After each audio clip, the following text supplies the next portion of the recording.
இந்த பூ தான் எங்கள் தலையில் வைப்பேன். கிளிப் எடுத்துகிட்டு வரல, சூப்பராக இருக்கும். பாருங்கள் ஃப்ரெண்ட்ஸ், எவ்வளோ சூப்பராக இருக்குது.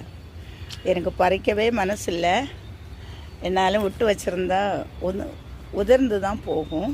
எவ்வளோ பெருசாக இருக்குது பாருங்கள். ஒரு பூவை ரோஸ் மாதிரி 2 இருவாச்சியே ரோஸ் மாதிரி இருக்கு. காஷ்மீர் ரோஸும் எடுக்கிறேன். இன்றைக்கி என்னோடய சாரிக்கு மேட்ச், அந்த சுடிதாருக்கு மேட்சாக இருக்குது. உங்களுக்கு இந்த காய்கறிகளோட அந்த பூக்களை பார்க்கும்போது தான் ரொம்ப மகிழ்ச்சியாக இருக்கும் ஃப்ரெண்ட்ஸ். எனக்கு அப்படி தான். நான் அப்பத்துலேருந்தே பூக்கள் மேலே எனக்கு ரொம்ப கொள்ள பிரியம், ஆசை. இங்கே பாருங்கள், நிறையவே நட்டு வைப்பேன். இங்கே பாருங்கள், நிறைய கொத்து கொத்தா இன்னும் மொட்டுகள் இருக்குது. நாளைக்கு விரியும்.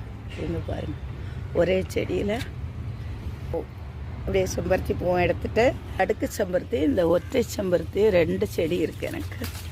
இன்னும் பறிச்சாலே அதில் இனி ஒரு மொட்டை அப்படியே இருக்குது. இதெல்லாம் பறித்து முடித்த பிறகு இதெல்லாம் கட் பண்ணி விட்டுருவேன் ஃப்ரெண்ட்ஸ். எல்லாம் பூ மொட்டுகள் முடிஞ்சதும் அதெல்லாம் கட் பண்ணி நான் இப்போது சீசன் தானே, கட்டிங்ஸ் எல்லாம் நல்லா நட்டு ஊனி வச்சுருவேன்.